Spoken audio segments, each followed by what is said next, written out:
Dalawang puntos po ang nais natin pagnilay-nilayan. Ang una ay paanyaya ni Pablo sa kanyang kapwa obispo na si Tito. Kaya po yung unang pagbasa natin ay sulat ni San Pablo kay Tito. So, bahagi ho na kung saan ay pinawanig natin na kaalagahan ng patuloy na pagpapaalala. Sabi nga natin kahapon ay umiwas tayo sa saninang pagkakasala, umiwas tayo sa kasalanan. At isang mahalagang pagkilos ay pagpapaalala. Pinaalala ni San Pablo kay Tito ang ilang mga gawain bilang mga alagad ng Diyos, bilang mga kahalili ng mga apostol, partikular sa mga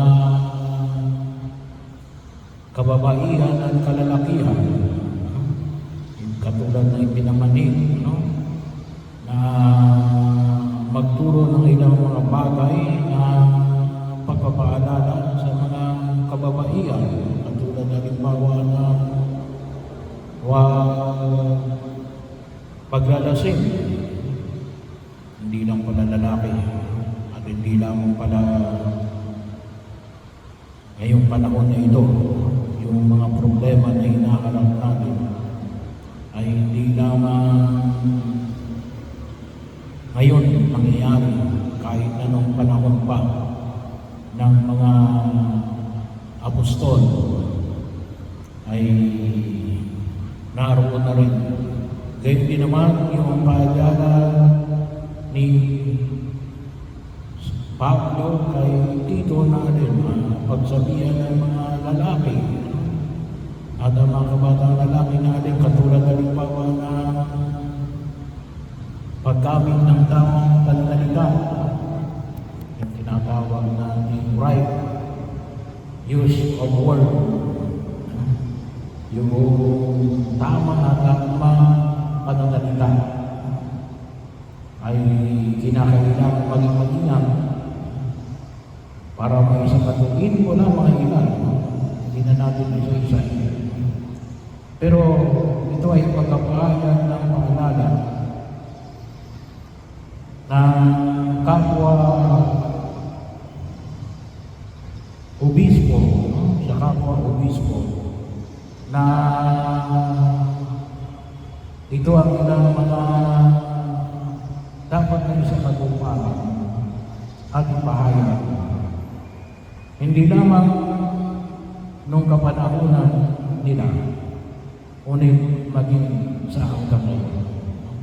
So patuloy na pagtugon sa atin natin, isang magandang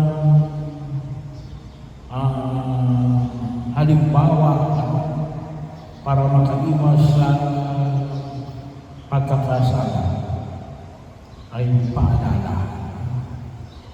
We have to remind one another. Pangalawa, ipinahayag yun sa ating sa Ebanghelyo ngayon natin na bahagi ng ating pananampalataya na tayo ay matutong magpasalamat. Matutong magpasalamat. Sana tayo ay mga mananampalataya marunong magpatawad. Pero yung pagpapalalim na pagkaunawa sa pagpapasalamat na bilang pagtugon, bilang mga alagad ng Diyos, ay we should not demand it. Hindi dapat ito dinidemand. Kasi may ginawa ko mabuti, kinakailang pasalamatan mo ako. Yung pagkilos natin, isang pagkilos, pagaman sabi nga natin, bahagi ng ating pagtugon na tayo magpasalamat siguro, pwede yun siguro sabihin natin, magpasalamat ka naman kapag tayo nagtuturo tungkol sa pagpapasalamat. Pero yung ating pagkilos sa pagtugon natin sa panawagan ng Diyos ay hindi kinakailangan na mag-expect tayo na palagi tayong pasalamatan kasi ginagawa natin yung ating tungkulin. Kasi iba yung kapag mag-demand ka ng pagpapasalamat. Kasi yung tunay na pagpapasalamat, bumubukal yun. At ang tunay na pagkilos natin, hindi lang sapagkat it was been appreciated. Hindi na mo kikilos kasi hindi man lamang ko pinasalamatan. Mali yun. Kaya ka kumilos, kaya ka gumawa kasi alam mong tama yun. Pasalamatan ka naman, kaman mo hindi. At kung talaga ikay pinasalamatan, ay yun ay alin. Pagpasalamat ka kasi bukal yun sa kanilang kalooban kasi sabi nga natin, it flows naturally. But do not demand it. Hindi mo kinakailangan, sabi nga natin, ay maging pamangkayan ng iyong pagkilos na ikaw ay magpatuloy because you were been recognized. O hindi kaya ikaw ay pinalakpakan. O hindi kaya ikaw ay pinasalamatan. Yung pagkilos mo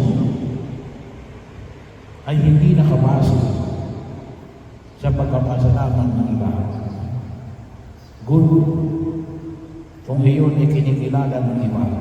Pero dapat makita natin na magpatuloy ka. At kung itusin, mas malaki yung merito ng alin kapag hindi ka kinikilala. Kasi bakit? Kasi ginagawa mo lamang, hindi yun ang bagay. Ginagawa mo lamang ang iyong tungkulin. Ay yung salita na ginamit na isa, ako'y mapapalibin. Ginagawa ko lamang ang aking gawa. Yun yung attitude ng alin, ng mahal na Birheng Maria. Bahagi yun na kung saan yung makita ako namin. Kaya ito yan, mas malalim na paglilingkod sa harapan ng Diyos. Na kaya mo ginagawa ito sapagkat yun ang dapat gawin. May paligman o wala, may pagkilala man o wala, pasalamatan ka man o hindi. At kung tutusin, yung hamon at yung pagpapalalim ng pagtugon sa hamon na ito na ginagawa mo isang bagay kahit na wala kang narinig na pasasalamat. Sino yung bahala doon? Ibig sabihin, kapag hindi ka pinasalamat, hindi sa pagkatulak kang ginawa. Kung tutusin, kaya hindi ka pinasalamatan, siguro baka kasi hindi marunong silang magpasalamat. But it should not stop you from doing it simply because you were not being appreciated. Kinakailangan mong kumilos. Ilalalim man yung iyong pagkilos o hindi. Ang mahalaga yun, kumilos ka ng nararapat. At kahit na hindi ka natatanggap ng pagkilala o pagpapasalamat. Yun ang mas malalim na pagtugon sa biyaya ng Jesus. At ipanalangin natin, no? Kasi yung ganong klase ng pagkilos, malalim yun. At yun na rin, magagawa lamang hindi natin sa biyaya at grasya ng Diyos.